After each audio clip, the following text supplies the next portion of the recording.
Okay, we are in our last topic of brain studies that we're going to be looking at in Lesson 1, Module 1. We'll be moving into Module 2 next, but today we're going to talk about imaging of the arteries of the neck. It's also called a CTA of the neck.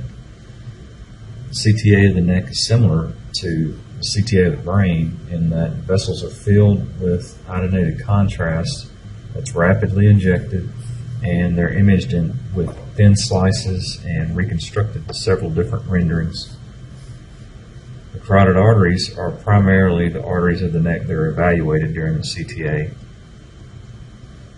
The patient's position is similar to a CT soft tissue neck, where the patient is supine and the arms are by their side. Also remember to remove any wedges in the head holder so that the neck is positioned as flat as possible. The scan protocol begins in a caudocranial direction at the aortic arch and continues through to the skull base. If the intracranial vessels or the circle of Willis are to be included in the examination, then the acquisition needs to proceed to at least 1 centimeter above the dorsum cella. When possible and needed, the gantry should be angled to avoid artifacts from the dental hardware. They'll streak right across the arteries. Again, proper timing of acquisition in regards to the contrast bolus is critical. It may be accomplished by using an empirical delay of 15 to 18 seconds.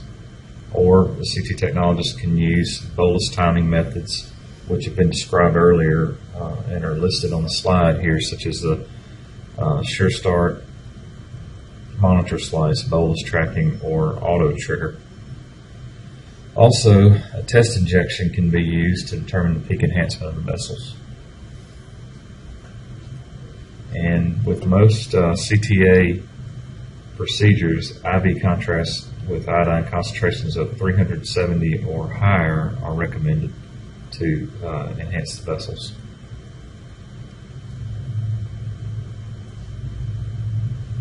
So when using the monitor slice or the bolus timing method, the monitor slice or a test injection also should be obtained at the level of the arch of the heart. And this is because blood flows from the heart to the head, and this is the reason for the craniocaudal direction of the scan as well, so that we can catch the IV contrast within the arteries without a lot of venous contamination. That can happen if you wait too long. Scan from the top down. Indications for the CTA neck include most commonly stenosis, which is a narrowing and constriction of the artery, such as atherosclerosis, occlusion, which is a blockage within the artery, an aneurysm, which is a vessel wall or a chamber that swells and becomes balloon-like, and then trauma, of course, which can include stabbing, gunshot wounds, lacerations, all kinds of things.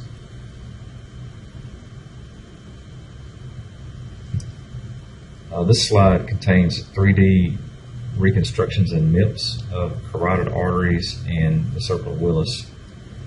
3D view with the skull and the bones intact is good for displaying a condition sometimes caused by the presence of a cervical rib called thoracic outlet syndrome, where the cervical rib can compress the subclavian artery, and that causes increased blood flow in that artery, which is normally a low flow, low pressure artery. So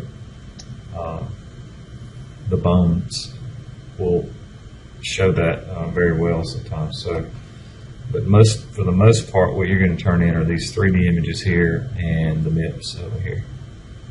So you can see when you're turning in the circle of Willis with the carotid and neck arteries, you're going to catch all the way up here. You also see the venous sinus coming in. There's really nothing you can do about this venous sinus there. You can cut it out, but and which is probably what I would do. But you've got the circle of Willis formed with the arteries all the way through the neck down to the arch here.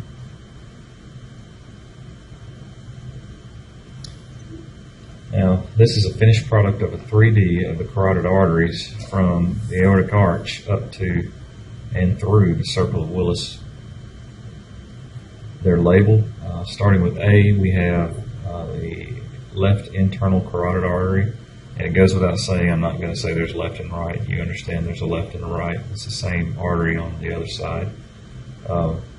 B is the left common carotid artery. C is the subclavian artery. D is the brachiocephalic artery. E, arising from the brachiocephalic artery, is the right subclavian artery. F is the right common carotid artery. And G is the right vertebral artery that traverses through the vertebral foramen of the cervical vertebrae, and it forms the basilar artery. So here's the vertebral artery. It's coming on up. It's going to come in here, and it's going to form the basilar artery right here, which is I.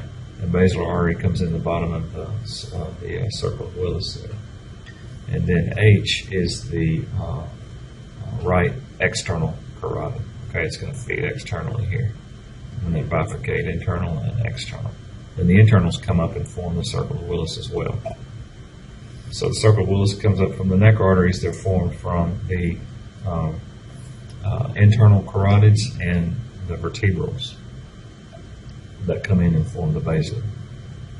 This is a very important slide to know for our test purposes. You'll probably see it on the CT registry as well, but for sure for us, you need to know this anatomy. Okay, this slide shows how the arteries of the neck and the base of the brain fit it shows the arteries of the neck and the base of the brain. It shows how the arteries fit into the base of the brain and then spread out and feed the brain.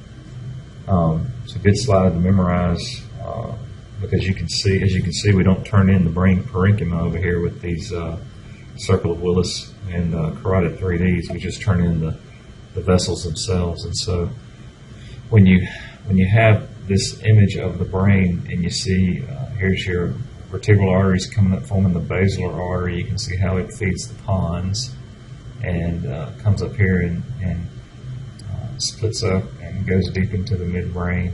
And then you have the internal carotids coming up and forming a circle, the anterior and posterior communicating and feeding the inside of the brain here and coming out even into the hemispheres, the parietal regions. And same thing over here. And then here are the anterior cerebral arteries feeding the anterior portion of the brain, of course, but you can see how they kind of spread out.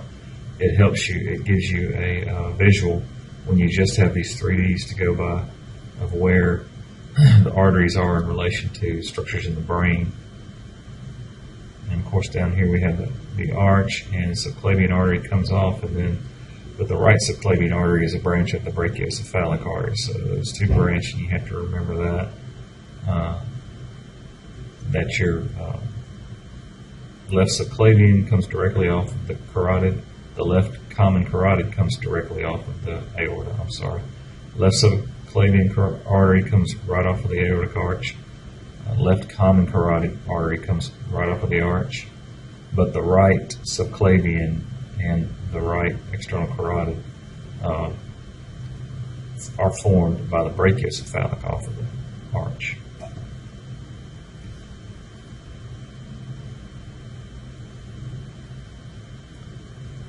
This slide shows coronal, axial, and 3D images of an aneurysm in the carotid artery at the bifurcation of the carotid. You can't see it on the coronal image. It's more pronounced on the axial and 3D image. Here, the axial image has got this black arrow pointing to it. It's this little outpouching of this carotid artery. You see there's some swelling and stuff around it too. Here in the soft tissue, kind of compressing the jugular vein too as well. So here on the 3D, this is a lateral or sagittal view. You're looking from the side. Here's the bifurcation. And here is the aneurysm coming off. They're more pronounced in a lot. They've seen them bigger. I've seen them bigger, but this one is more pronounced here. All right. So when you look on the coronal, you do see the carotid here, and then here is your aneurysm right here poking out to the side.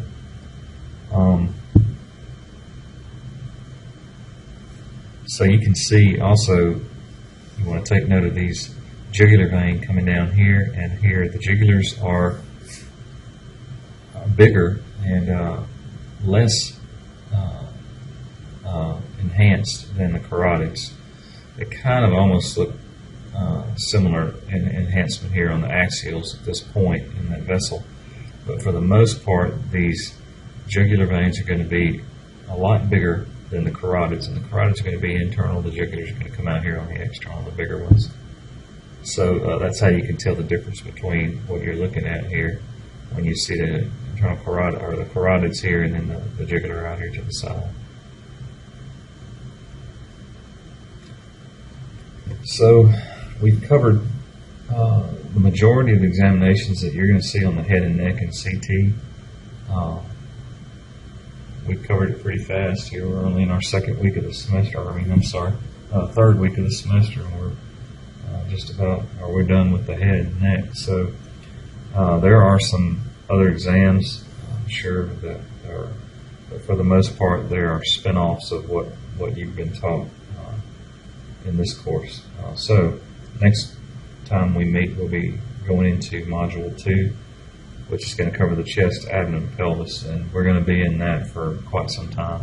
Majority of the semester, there's a lot of material to cover there. So study these slides, especially the carotid artery, the three of the carotid artery that I mentioned. That was slide 81 right here. Know those very well. Also study the circle of Willis too. And that's back on slide, let's see, that's here, it starts here. So yeah, especially this one, slide 70. Know these guys too. All right, we'll see you next time.